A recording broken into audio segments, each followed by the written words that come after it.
Imagine this. It is the year 1800. Kings and queens rule almost every corner of the world. The poor are still poor. The rich are still rich. And nobody, not a single person, has ever heard the words liberty, equality, fraternity. No riots, no guillotine, no heads rolling in the streets of Paris. The French Revolution never happened. But what does that mean for the world? What does that mean for you? Today, we are going to travel back in time. We are going to look at one of the biggest what-if questions in all of human history. Because the French Revolution did not just change France, it changed everything. So sit back, get comfortable, and let's find out. What kind of world would we be living in today, ... if the revolution never came? To understand what would change, we first need to understand what was happening. Let's go back, way back. The year is 1788, 1 year before the revolution begins. France is one of the most powerful kingdoms on earth. It is rich, it is beautiful, and it is broken. At the top sits King Louis XVI. He is not a cruel man. He is not a monster. He is actually quite soft-hearted. He loves clocks. He loves hunting. He is not really built for being a king. Beside him is his wife, Queen Marie Antoinette. She is from Austria. She is young. She loves dresses and parties and beautiful things. And the people of France ... they hate her for it. Because while the queen dances in her golden palace, the people outside are starving. France has just fought a very expensive war in America, helping the Americans win their independence from Britain. That war cost an enormous amount of money, and now France is broke. To make things worse, the harvests have failed. There is very little bread, and bread is everything to a poor family in 1788. Bread is life. People are hungry, they are angry, and they are watching the rich eat well while they eat nothing. Now, France has a system called the Three Estates. The first estate is the church, the priests and bishops. They own massive amounts of land and pay almost no taxes. The second estate is the nobility, the lords and ladies. They also pay very little tax. And the third estate is everyone else. The merchants, the workers, the farmers, the poor. They make up 97% of the population, and they carry almost all the taxes. This is a fire waiting for a spark, and that spark is coming. So why did the revolution actually happen? It was not just hunger. It was not just poverty. It was ideas, dangerous ideas, beautiful ideas. For decades, great thinkers in France have been writing and talking about something new. Men like Voltaire, Rousseau, and Montesquieu. We call this time the Age of Enlightenment. These men asked simple but powerful questions. Why should a king have total power just because of the family he was born into? Why should one man be able to own another man's freedom?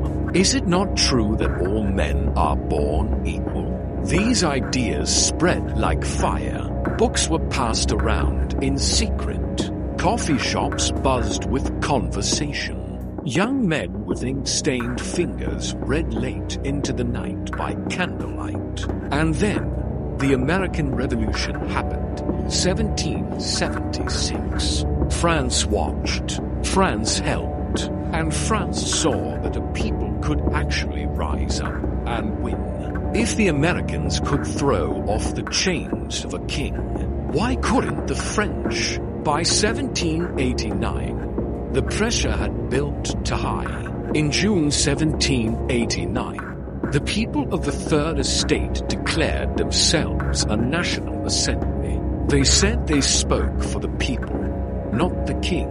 In July 1789, a crowd stormed the Bastille, a giant prison that stood as a symbol of royal power. They tore it apart with their bare hands, and with that, the revolution began. But today, we are asking, what if it didn't? What if the fire was put out before it started? Now, this is where our story gets interesting. In our alternate world, we need to find the moment where things go differently. History never changes because of one single thing. It changes because of many small things adding up.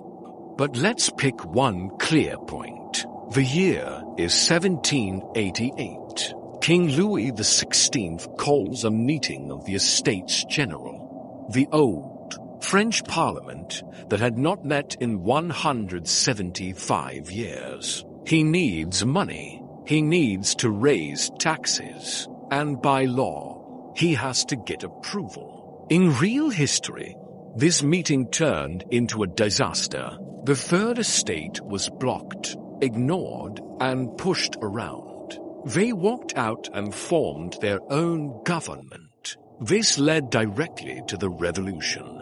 But in our alternate world, things go differently. Imagine that Louis XVI listens to his more clever advisors. Imagine that he chooses to be humble. He agrees to share power. He agrees to tax the rich, the nobles, and the church more fairly. He promises bread and reform. Maybe a smart advisor named Jacques Necker, who actually existed, convinces the king to act before it is too late. The hungry people get bread. The Third Estate gets some representation. The anger cools, not completely, but enough. The Bastille is never stormed. The revolution ... never comes. And now, the world begins to look very, very different. In this new world, King Louis XVI does not die on the guillotine. He lives, and France stays a monarchy. But it is a changed monarchy. Louis is shaken.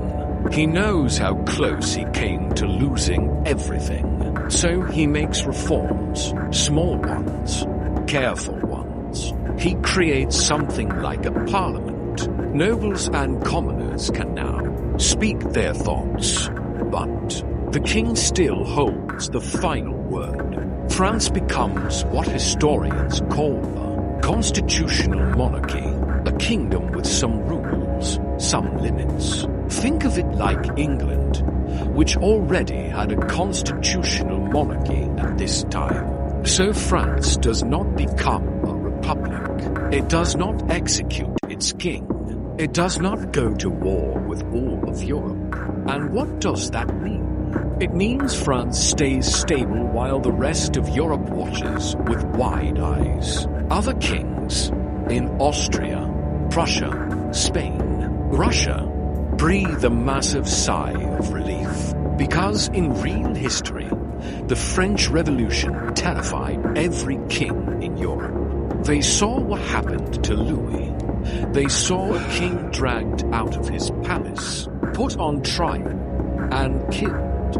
They formed armies to crush France before the same thing happened to them. But in our world, there is no terror, there is no threat. The kings of Europe remain firmly on their thrones, and the age of monarchy ... continues. Now we come to something enormous. Something that changes almost everything about the modern world. Napoleon Bonaparte. In real history, Napoleon was a child of the revolution. Without the chaos, without the war, without France turning everything upside down. There is no path for Napoleon. He was a young soldier from a small island called Corsica.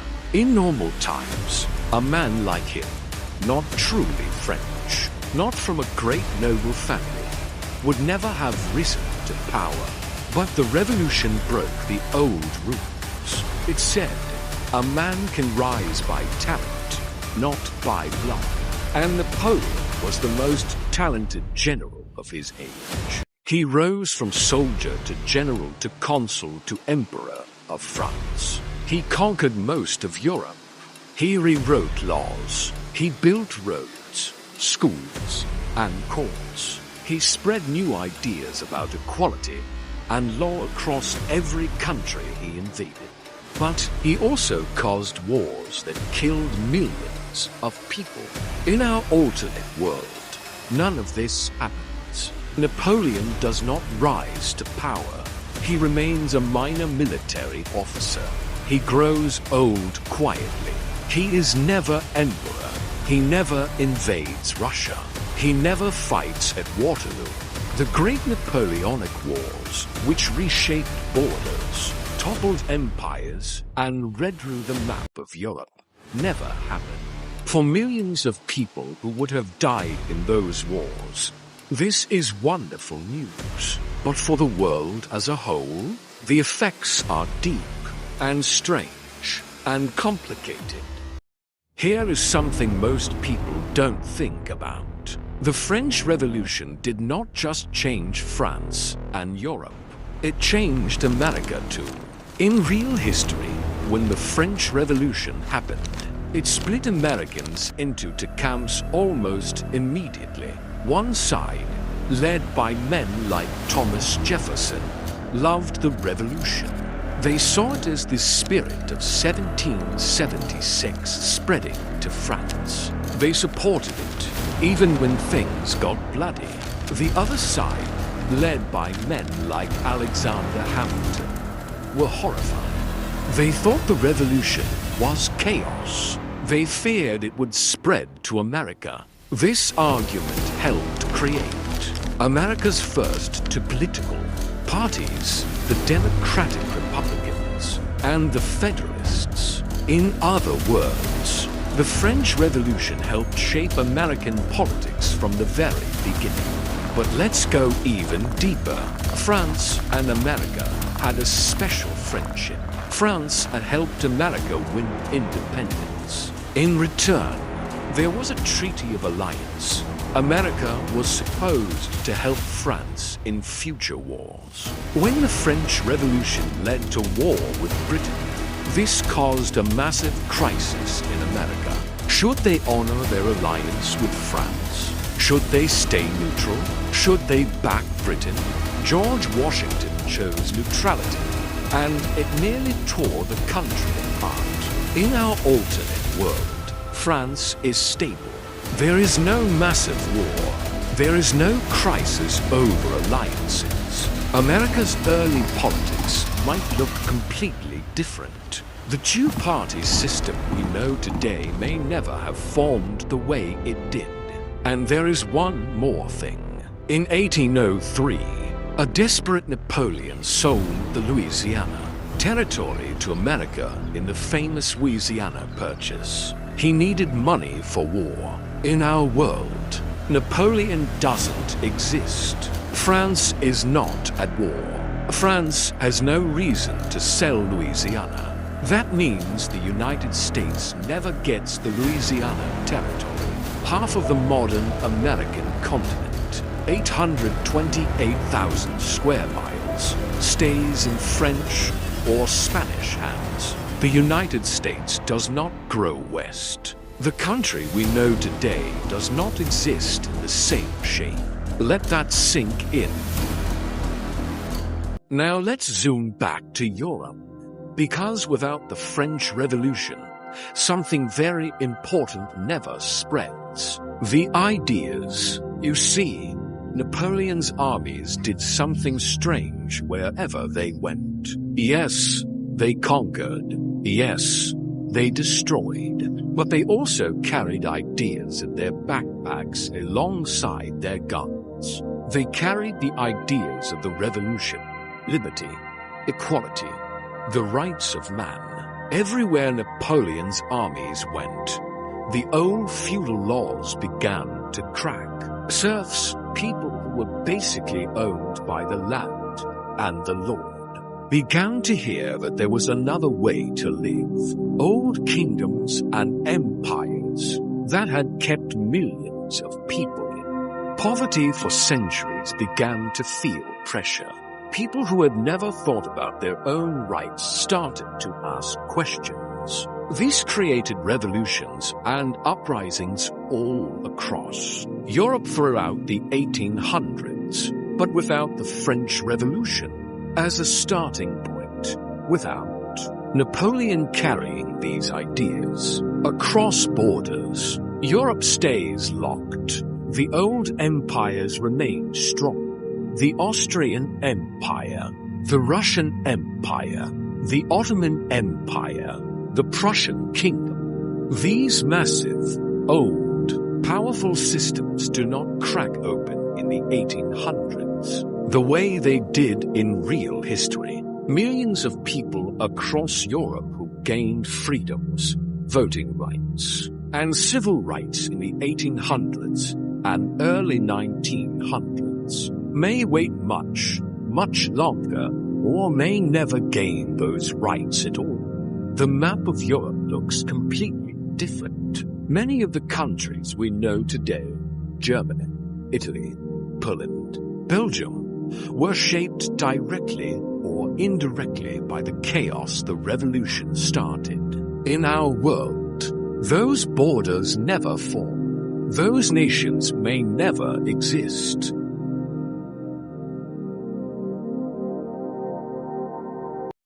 The French Revolution sent ripples to every corner of the earth. Let's follow them. Haiti. In 1791, while France was in the middle of its revolution, enslaved people in the French colony of Saint-Domingue, which we now call Haiti, rose up in rebellion. They were inspired by the revolution's message: if all men are born equal. What about them? They fought for 13 years against French armies, against British armies, against Spanish forces, and they won. In 1804, Haiti became the first black republic in history, the first nation ever founded by enslaved people who freed themselves through revolution. It was one of the most remarkable moments in human history.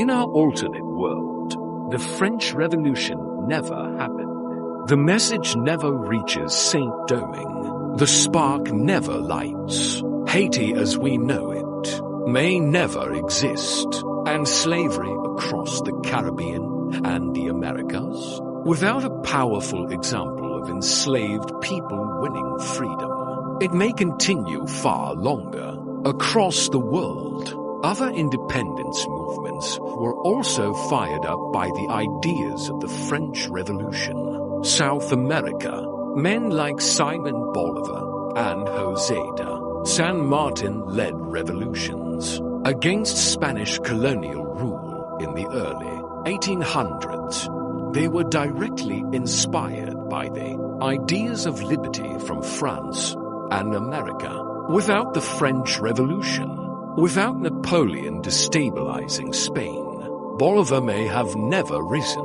South America may have stayed under Spanish and Portuguese control for many more decades. Venezuela, Colombia, Argentina, Chile, Peru, countries that exist as free nations today, might not exist in the same way. The French Revolution didn't just free France. It planted seeds of freedom all around the world. And in our alternate world, those seeds are never planted. So let's come all the way forward. Let's imagine the world today, in a timeline where the French Revolution never happened. What does it look like? First, democracy is probably far less common. In our real world, democracy slowly spread across the globe through the 1800s and 1900s. The French Revolution was one of its great engines. Without it, the old monarchies and empires hold on much longer. Perhaps most of Europe is still governed by kings and emperors in the 1900s. Perhaps the great world wars of the 20th century never happened in the same way, because the revolutions and tensions that caused them were partly born from the aftermath of Napoleon and the French Revolution, or perhaps different, equally terrible wars take their place. Second, human rights look very different. The Declaration of the Rights of Man, written during the French Revolution, was one of the first great human rights documents in history. It influenced the United Nations Declaration of Human Rights in 1948. It influenced constitutions around the world. Without it, the language of rights, the idea that every human being has basic protections that no king can take away, develops much more slowly. Third, your daily life. Many things we take for granted were shaped by ideas that came out of, or were spread by, the French Revolution. The idea of a citizen, not a subject of a king, but a free person with rights and a voice. The idea of public schools open to everyone, not just the rich. The idea of equality before the law, that a poor man and a rich man stand equal in court. These ideas feel normal to us now. They feel obvious, but they were revolutionary ones. They were dangerous ones. And without the revolution, they may have arrived much, much later. Perhaps we would be living in a world still ruled by bloodlines and titles. Perhaps the clothes you wear, the job you work, the person you marry, all determined by the family you were born into. A world where a farmer's son stays a farmer, always. A world where a woman has no voice, no vote, no choice. A world where the color of your skin, the country of your birth, the name of your father, these are the walls of your entire life. Is it possible that without the French Revolution, that world would still be our world today? Perhaps. So we have traveled a long road today. We started in a golden palace in Paris. We watched a king who loved clocks and hated conflict. We saw people who were hungry, angry, and full of ideas. We found the moment where history could have split, where one choice, one reform, one piece of bread given at the right time could have changed everything. And we followed that different road all the way to today. What did we find? We found that without the French Revolution, Napoleon never rises. Europe stays locked in monarchy. America never grows west. Haiti never becomes free. South America stays under colonial rule. Democracy spreads far more slowly. Human rights arrive late, if at all. And we are reminded, quietly, powerfully, of something important. History is not inevitable. The world we live in did not have to turn out this way. It turned out this way because people, ordinary, hungry, frightened, furious people, stood up and said, enough. They did not know they were making history. They did not know that their shouts in the streets of Paris would echo for hundreds of years. They did not know that their ideas would cross oceans and mountains and centuries and reach people who would never speak French Never eat a French baguette. Never see the towers of Notre Dame. They just knew they were hungry and that something was wrong. And that is the lesson, perhaps, of the French Revolution. Change does not always come from kings and generals. Sometimes it comes from the bottom, from the forgotten, from the ones who were never supposed to matter, from people just like us. Thank you so much for watching. If this story moved you, if it made you think, hit that like button. Subscribe for more stories from history's greatest turning points. Because history is not a boring list of dates and names. History is the story of us. And there are so many more stories to tell. See you in the next